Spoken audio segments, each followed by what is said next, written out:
pada Kamis 23 Februari 2023 lalu, guru SMK Muhammadiyah Banyuresmi Garut, Jawa Barat menampar murid berinisial JS karena si murid ketahuan merokok dalam kelas.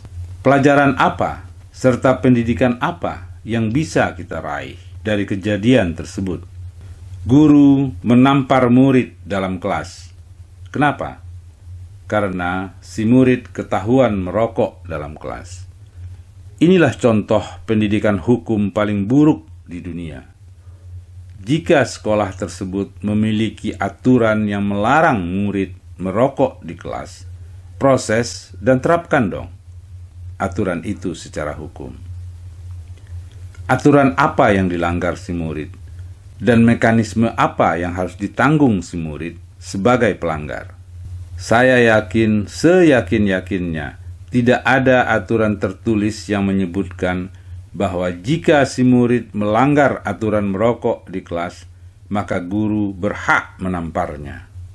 Sebaliknya, adakah aturan tertulis di sekolah tersebut yang menyatakan mekanisme apa yang harus ditanggung seorang guru karena sudah menampar seorang murid? Sekali lagi, inilah contoh pendidikan hukum paling buruk di dunia. Suatu pelanggaran dan atau kesalahan langsung disertai oleh pelanggaran dan atau kesalahan berikutnya. Padahal dalam konteks pendidikan, suatu kesalahan dan atau pelanggaran harus segera diselesaikan sesuai mekanisme yang ada, supaya tidak terjadi kesalahan dan atau pelanggaran berikutnya. Peristiwa guru menampar murid dalam kelas tersebut adalah bukti kesewenang-wenangan.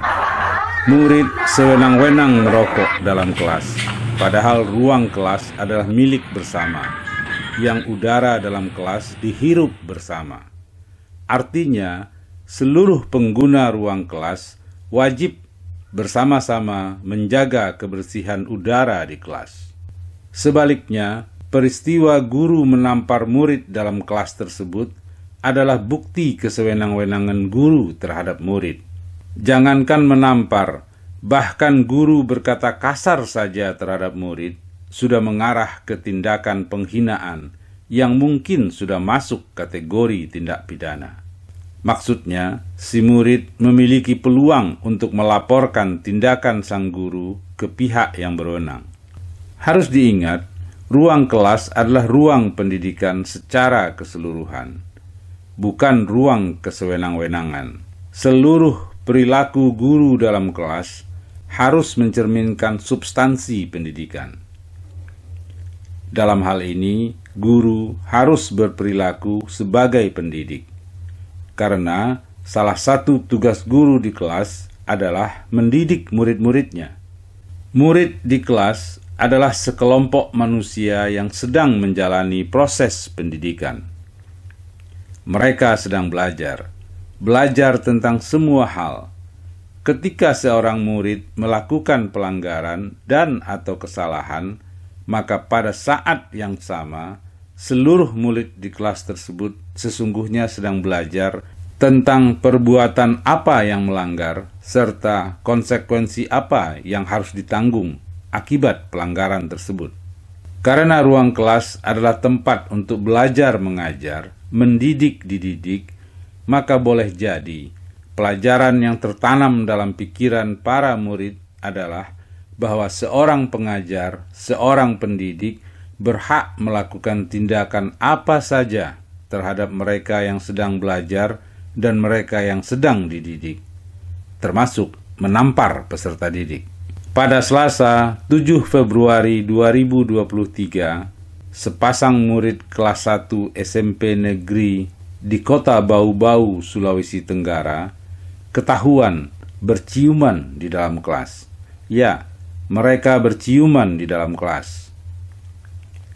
Perbuatan tersebut baru diketahui publik secara luas setelah perbuatan ciuman itu tayang melalui video viral di media sosial pada Senin 20 Februari 2023. Dari penelusuran saya, Tidak ada guru di kelas tersebut yang menampar sepasang murid yang berciuman itu. Yang dilakukan guru adalah mengembalikan sepasang murid itu ke orang tua masing-masing selama 3 hari untuk mendapatkan pengawasan langsung dari keluarganya. Setelah melewati 3 hari, kedua murid tersebut boleh kembali hadir ke sekolah dan dapat mengikuti pelajaran sebagaimana mestinya. Tapi, sepasang murid yang berciuman tersebut ditempatkan di ruang kelas yang berbeda. Mereka belajar di ruang kelas yang berlainan. Ini tentu pelajaran berharga bagi semua pihak. Suatu pelanggaran dan atau kesalahan dengan segera diselesaikan, mengacu kepada mekanisme yang berlaku di sekolah tersebut. Dalam hal ini, para murid di kelas itu mendapat pendidikan hukum yang keren dari guru. Ada proses tahap demi tahap yang harus dijalani sebagai konsekuensi dari akibat perbuatan berciuman dalam kelas. Intinya, suatu pelanggaran dan atau kesalahan tidak disertai dengan pelanggaran dan atau kesalahan berikutnya. Tapi, guru sekolah itu segera mencarikan solusi sesuai mekanisme yang ada, dengan tetap mengedepankan ranah pendidikan.